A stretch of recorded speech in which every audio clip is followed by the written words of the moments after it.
C'est bon. C'est bon. Donc là, la gaine, en fait, je te dis, il y a trois parties. La partie intérieure, ce tube-là, il est en aluminium. Et dedans, il y a plein de petits trous. Les petits trous, ils sont super importants parce que, en fait, ça sert de piège à son. Parce que l'appareil, le gainable, il fait du bruit. Et ce bruit, bah, il va rentrer dedans et ça va passer par les petits trous et ça va être amorti derrière par la laine de verre qui est là. Donc, ça sert de piège à son. Et c'est important parce que si tu mets un gainable comme ça, sans gaine, ça fait un boucan infernal dans la pièce. Et au cob, tu as vu le bruit qu'il fait? Ouais. Eh ben, c'est les mêmes. C'est exactement les mêmes appareils. C'est la même marque, même puissance, même taille. Mais avec ça, il n'y aura plus de bruit. Donc c'est super important. Donc c'est pour ça que nous, ici, il faut qu'on ait au moins 1,50 m de gaine, justement pour absorber le bruit entre un côté et l'autre. Ok? Donc minimum 1,50 m. Tu ne mets pas moins ici. D'accord? Bon, il suffit de le mettre à plat, de le mesurer. Après, des fois, celle là-bas, ça sera un petit peu plus long, mais minimum 1,50 m.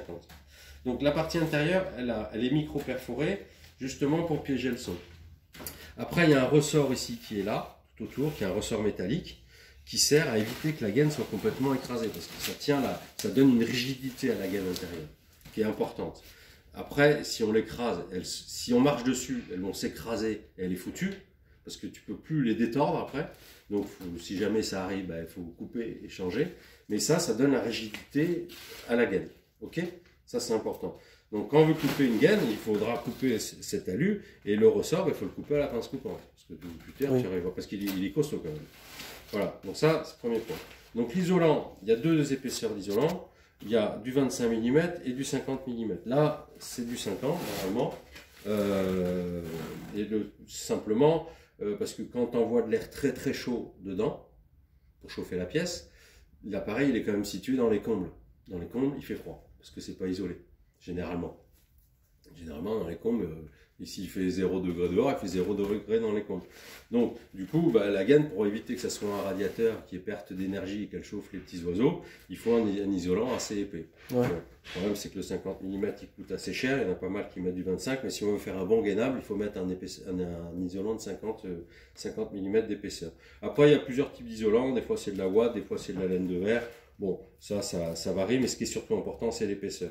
Après, la troisième couche, elle est aussi importante parce qu'elle va servir à faire en sorte de faire un rôle de pare-vapeur pour qu'il n'y ait pas l'air qui est soufflé ici à l'intérieur. Quelque part, il va un peu aussi dans la laine de verre. Donc si tu as des trous partout, l'air chaud il va sortir par là. Ouais. Et également l'air froid qui est à l'extérieur, qu'est-ce qu'il va faire? Il va refroidir. Imagine je fais une fente là, avec mon cutter, il y a la laine de verre apparente. L'air froid qui est dehors à 0 degré, il va refroidir la laine de verre ici. De l'autre côté, on a de l'air chaud et humide, parce que dans l'air chaud, il y a de l'humidité. Ouais. Ok. Quand ils vont se rencontrer tous les deux, l'air chaud, l'humidité qu'il y a dans l'air, Ça condense. elle va condenser, tu vas avoir de la flotte. Si c'est vraiment ouvert, tu peux avoir beaucoup de flotte, tu peux avoir de la moisissure et tout ce que tu veux. Donc, il faut faire attention que cette gaine extérieure, elle joue un rôle de pare-vapeur. Et il faut absolument que si jamais il y a un trou dedans, on la répare avec du scotch alu.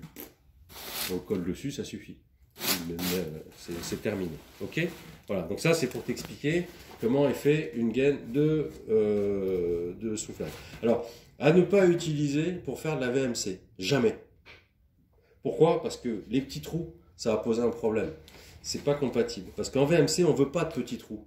Parce qu'en VMC, on aspire de... Alors là, on est vraiment avec la contrainte que je t'expliquais. C'est-à-dire qu'on aspire de l'air humide qui vient des salles de bain, on le renvoie dehors, et là, on est dans des combles où il fait vraiment froid. Et là, on ne cherche pas, surtout pas, à ce que cet air, on ne cherche pas à couper le bruit, on cherche à cette humidité, et surtout qu'elle ne se condense surtout pas. Donc, généralement, les isolants sont plus fins. Il ne faut surtout pas de micro-perforer parce que tu peux avoir des gaines pleines de flotte après. Interdit. Donc, les trucs de gainable, c'est fait pour le gainable, pour le bruit, parce que tu prends de l'air dans la maison, tu le renvoies dans la maison.